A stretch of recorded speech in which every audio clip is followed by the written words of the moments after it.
Une nouvelle étape vers la fin de la guerre.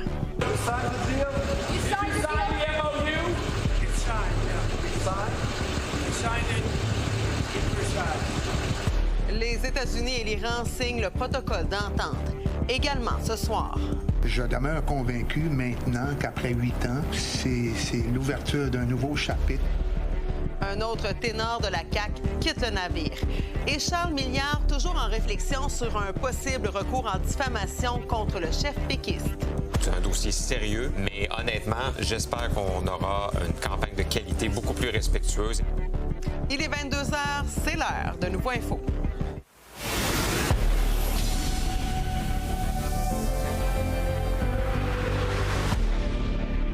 Bonne fin de soirée tout le monde. On semble plus près que jamais ce soir de la fin de la guerre en Iran. Regardez ces images captées au château de Versailles à l'issue du sommet du G7 qui se tenait à Évian, en France.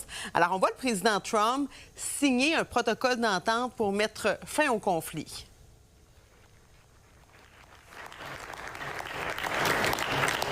Il est aux côtés du président français Emmanuel Macron. La nouvelle concernant cet accord a aussi été confirmée par l'Iran. Et le détroit d'Ormuz, ce lien stratégique pour le transport de pétrole, pourrait être rouvert avant vendredi. Les explications de Sabrina Rivet. Oui, bien, le président américain devait en quelque sorte convaincre les autres chefs d'État que son accord avec l'Iran était un bon coup des États-Unis. Bon, pendant les discussions lors du sommet du G7, il y a plusieurs pays qui ont salué le projet, malgré quand même la fragilité de ce protocole d'entente. Et d'ailleurs, un petit peu plus tôt aujourd'hui, Donald Trump a réitéré que si jamais il n'y avait pas d'entente, eh bien, il pourrait bombarder à nouveau l'Iran. It's only if they're doing things right. Remember this also, when you talk about billions of dollars, they've had much more than $1 trillion worth of damage done. They got a long way. There'll be 15 to 20 years to rebuild what they have right now.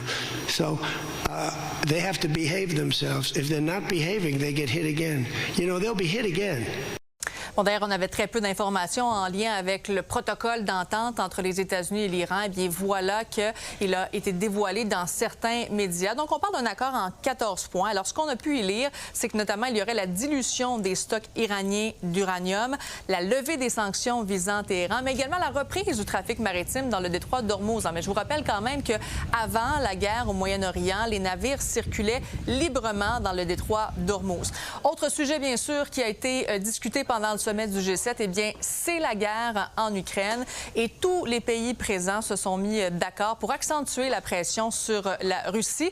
Et d'ailleurs, le G7 a aussi permis aux Européens de ramener les États-Unis dans une posture, disons-le, un petit peu plus avantageuse à l'égard de l'Ukraine. Et d'ailleurs, le président français Emmanuel Macron a réitéré quand même qu'il y a eu plusieurs fois des mains tendues à l'égard de la Russie. Il y a eu une discussion des mains tendues à l'égard de la Russie. Quelle a été la réponse? Rien. Nous, Européens, on est en train de s'organiser, on a dit on va se réengager pour discuter avec la Russie. Rien. Le président Zelensky a dit moi je vais me réengager, je veux discuter, je suis prêt, je suis même prêt à ce que le président Poutine vienne et on va discuter ensemble. Je ne viens pas. Et pour conclure le sommet du G7, eh bien, Emmanuel Macron a reçu ce soir Donald Trump pour un souper au château de Versailles. Par ailleurs, un policier de la GRC devra faire face à la justice pour avoir proféré des menaces contre le président américain Donald Trump.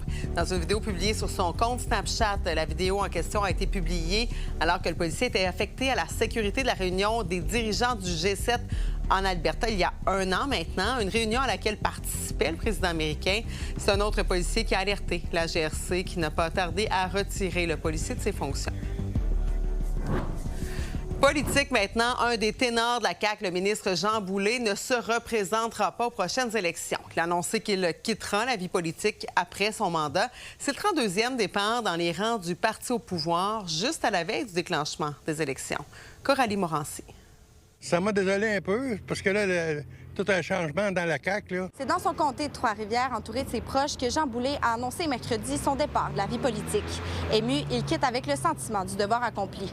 Il explique que cette décision est purement personnelle. Quand j'étais adolescent, c'était une passion. J'ai pu réaliser ce rêve-là. C'est un immense privilège pour moi de l'avoir fait.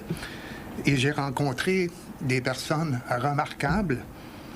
J'ai défendu des dossiers importants et j'espère avoir contribué à ma façon à faire avancer le Québec. Depuis son arrivée à Québec en 2018, Jean Boulet a occupé plusieurs postes ministériels à la CAQ. Il a notamment été ministre du Travail, de l'Emploi et de la Solidarité sociale, puis ministre de l'Immigration. Ce dernier poste lui a échappé après des propos malhabiles sur les nouveaux arrivants. Malgré tout, il laisse derrière lui des réformes dont il est fier. En assurance parentale, en santé-sécurité, en relations de travail, en transparence syndicale, puis j'ai aimé le faire.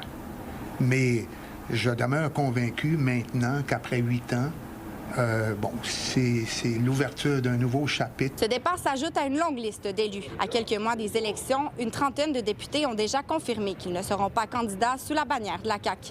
Selon lui, le Québec est entre bonnes mains et il est confiant pour l'avenir du parti. Je veux également exprimer toute ma confiance à l'égard de Christine Fréchette. Vous savez, c'est une personne exceptionnelle que j'ai appuyée durant la course au leadership. Elle est originaire de Trois-Rivières. Elle a toutes les habiletés personnelles, professionnelles, pour continuer d'être une première ministre, pour répondre aux besoins et aux aspirations des Québécois. Elle est bonne, elle performe, mais est-ce qu'elle va être assez forte pour relever puis remettre la CAQ sur le terrain pour les prochaines années? C'est ce que je pense pas. La dernière année a été difficile pour lui en raison d'affrontements avec certains syndicats. Mais il assure que ce n'est pas la raison de son départ. Quand ils sont venus devant chez nous, c'était une atteinte à ma vie personnelle. Puis j'ai dû quitter ma résidence avec ma conjointe pendant quelques heures. J'avais pas accès à ma maison. Fait que c'est sûr.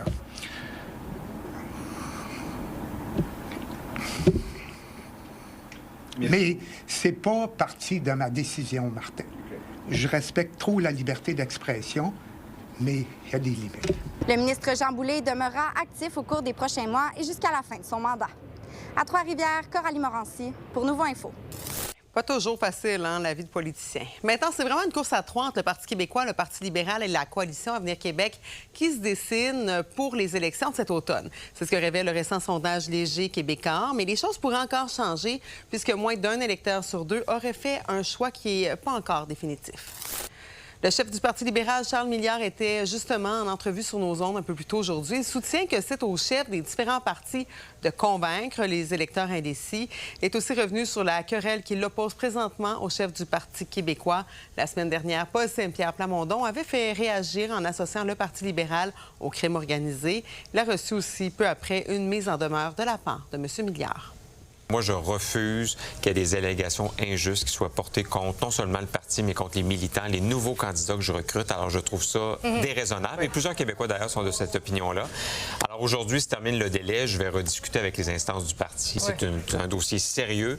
Mais honnêtement, j'espère qu'on aura une campagne de qualité beaucoup plus respectueuse. Et même des gens qui ne voteront jamais libéral de leur vie reconnaissent que ce n'est pas une approche respectueuse et que faire des fausses allégations comme ça ne sert pas l'intérêt public. Et dernier volet de notre enquête, la détresse chez les médecins touche aussi les étudiants en médecine. La Fédération médicale étudiante du Québec dit avoir recensé entre 2 et 3 suicides d'étudiants au cours des 10 dernières années. Selon la FMEQ, un étudiant sur 4 qui complète sa formation en médecine a des idées suicidaires, une situation jugée très préoccupante. Je crois qu'il y a une culture de performance en médecine où on veut toujours être le meilleur, on se bat pour les mêmes postes à la résidence. Des fois, ça peut créer un milieu un peu toxique où les gens vont vouloir toujours surperformer. Donc, je crois qu'il y a du travail à faire là-dessus. On a toujours l'impression d'être scruté à la loupe par notre patron superviseur parce qu'à la fin de la journée, on a toujours une évaluation. Donc, je pense que le fait de diminuer le nombre d'évaluations pourrait aider les étudiants à se mettre plus en situation de je veux être un meilleur médecin et non un meilleur élève. Et on poursuit la discussion avec Philippe Roy, professeur en travail social à l'Université de Sherbrooke. Bonsoir, professeur Roy. Bonsoir. Alors, on sait que c'est un sujet qui est délicat, mais selon vous, qu'est-ce qui rend les médecins ou les futurs médecins plus susceptibles d'avoir des pensées suicidaires? Bien, d'après les reportages que vous avez montrés, il semble y avoir une augmentation des facteurs de risque par le stress qui a été nommé et les facteurs de protection qui est habituellement le soutien social. Bien, dans ce cas-là, on voit que les pairs PIRS, les gens autour de nous, ben c'est peut-être pas le meilleur soutien social parce qu'on est en compétition Et en dehors de ça, c'est quoi le soutien social qui permet de normaliser la santé mentale, normaliser les problèmes de santé mentale, le fait de normaliser la souffrance aussi, ou est-ce que là, ça devient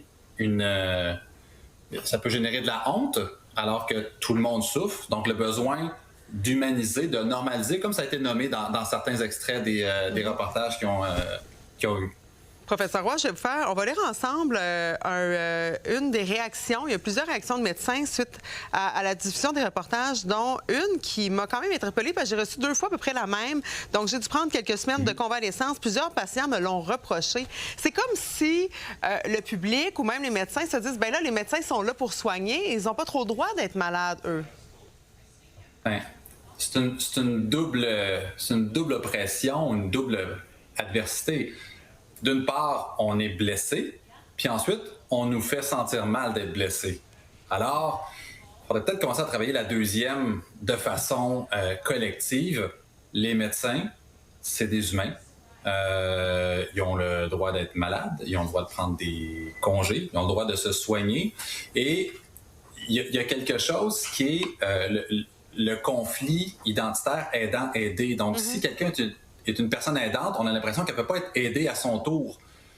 Mais quand on égalise les rapports entre la personne aidante et la personne aidée, bien, à un moment donné, on comprend que ça s'alterne. Tout le monde a une santé, tout le monde a une santé physique, tout le monde a une santé mentale. Et donc, je pense que les patients qui ont fait ces reproches-là devraient le comprendre aussi, là. Comment on fait maintenant lorsqu'on est un collègue ou un ami, par exemple, là, dans ce cas-ci, des médecins, pour agir un peu comme une sentinelle ou mieux agir pour prévenir des suicides, par exemple? Bien, il y a la formation sentinelle. Vous pouvez être formé pour devenir sentinelle. C'est quelques heures et ça permet de faire du repérage, d'entrer en discussion avec la personne et de la référer aux besoins. Donc ça, c'est très facile avec l'Association québécoise de prévention du suicide. C'est des démarches qui sont dans plein de milieux. Si vous n'êtes pas sûr, appelez le 988, le 1866 appel ou l'Association québécoise de prévention du suicide. Les centres de prévention du suicide sont là pour accompagner les proches aussi. Si vous n'êtes pas certain, pas certaine, prenez le temps d'appeler ou de texter, puis d'en discuter, de dire « Hey, j'ai un mauvais feeling sur quelqu'un autour de moi, ça m'inquiète. » Les gens vont regarder ça ensemble. Restez pas seul avec ça. C'est super important. On le parle de lien social, c'est notre tissu. On est fait pour être ensemble, on est fait pour se soutenir ensemble. Oui. Et peut-être s'inquiéter aussi de savoir comment nos soignants vont aussi à leur tour. Merci beaucoup, professeur Roy, d'avoir pris le temps de nous parler ce soir. Je vous en prie. Des orages violents ont frappé plusieurs régions du Québec cet après-midi. À Montréal, des pannes ont affecté l'aéroport Montréal-Trudeau ainsi que le réseau express métropolitain. La pluie n'a cependant pas dit son dernier mot. Environnement Canada parle que certains endroits pourraient d'ailleurs recevoir plus de 100 mm de pluie au total d'ici samedi. Après la pause, on vous dévoile les trucs des experts pour garder le cerveau de vos enfants actif pendant les vacances d'été.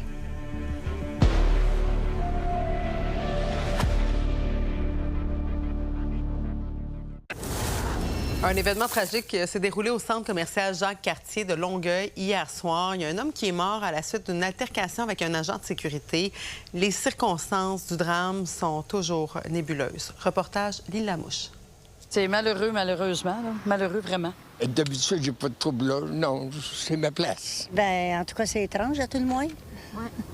Choqué d'une certaine manière, oui, mais comme on n'a pas les détails. C'est ici, au IGA Famille Raymond, à Longueuil, que l'incident a eu lieu. L'agent de sécurité de 20 ans a été libéré après son interrogatoire par le service de police de Longueuil. Ce qu'on sait pour l'heure, la victime, un quarantenaire, est décédée des suites de ses blessures. Quand même, ça sort vraiment de l'ordinaire. C'est pas quelque chose qu'on traite souvent de notre côté non plus. Encore une fois, l'aide du public peut toujours être pertinente. Toute personne qui aurait de l'information en lien avec cet événement-là peut communiquer avec nous. Est-ce qu'on sait si c'est dû à un choc ou si c'est dû à un problème que la personne pouvait avoir, respiratoire ou quelque chose? La question se pose, en fait, puis c'est exactement ce à quoi on veut en venir. Là. Quelle est la cause du décès, précisément?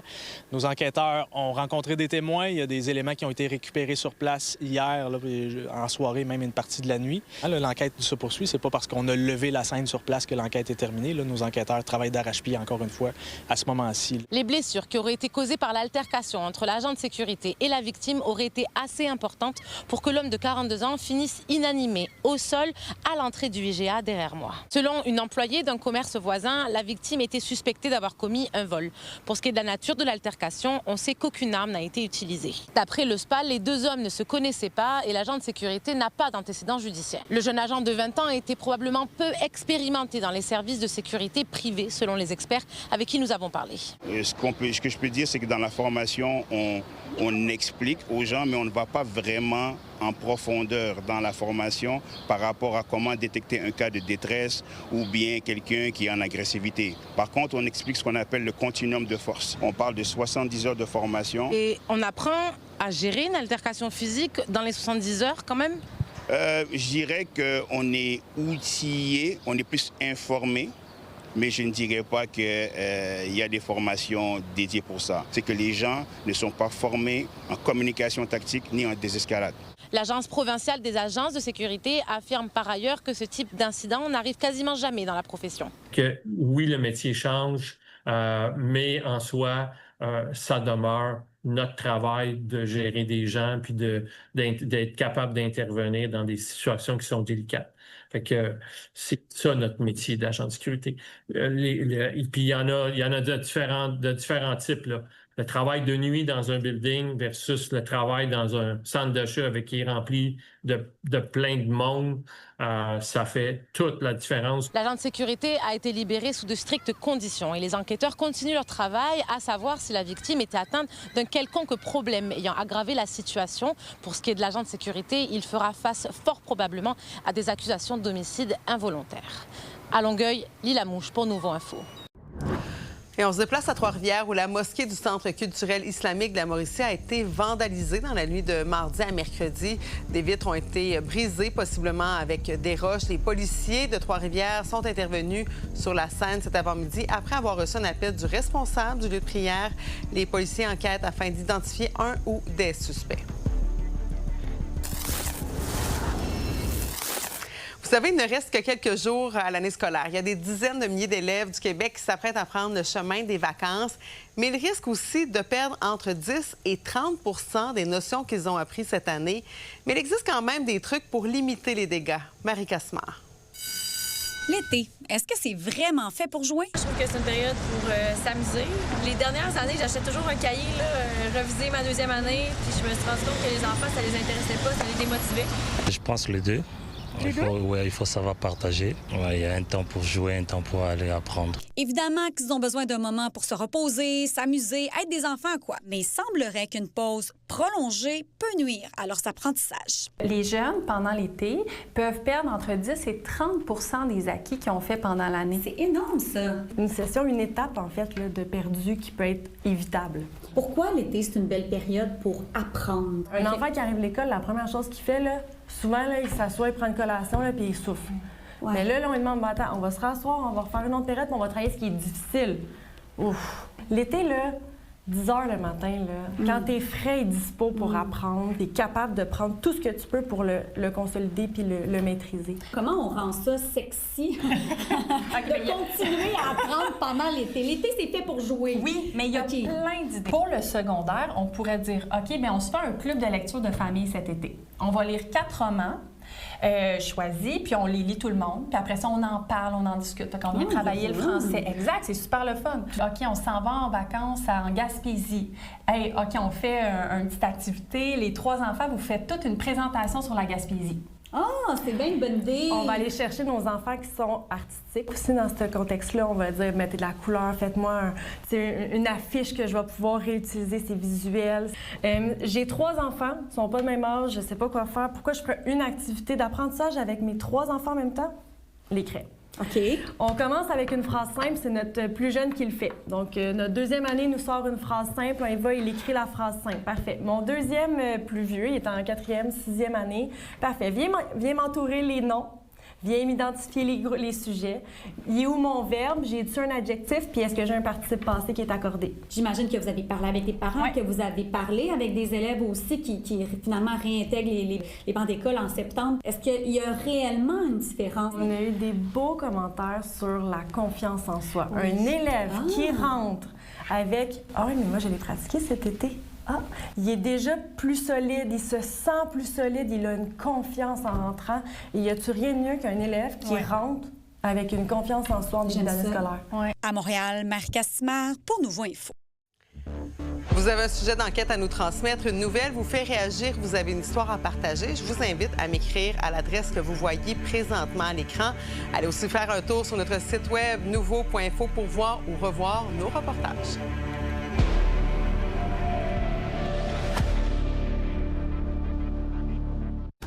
C'est maintenant le temps de vous donner des nouvelles de Joey, le wallaby. Il a été capturé hier soir après plusieurs jours de cavale. Sachez qu'il se porte très bien. Le petit kangourou a été confié temporairement à l'équipe de soins animaliers du zoo de Granby. On se souvient qu'il s'était apparemment sauvé d'un ranch où il était détenu en captivité illégalement à Boucherville.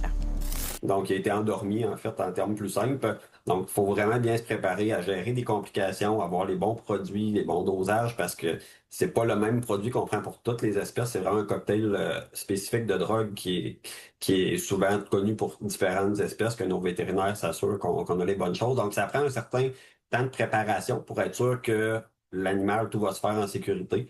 Puis ensuite, on peut intervenir. Là. Les nominations de la 41e édition des Prix Gémeaux ont été rendues publiques aujourd'hui et c'est la série Empathie qui mène le bal avec 19 nominations. Avant le crash suit tout juste après avec 18 nominations. Le gala, qui sera animé par Jason Roy-Léveillé, sera diffusé en direct le dimanche 13 septembre prochain.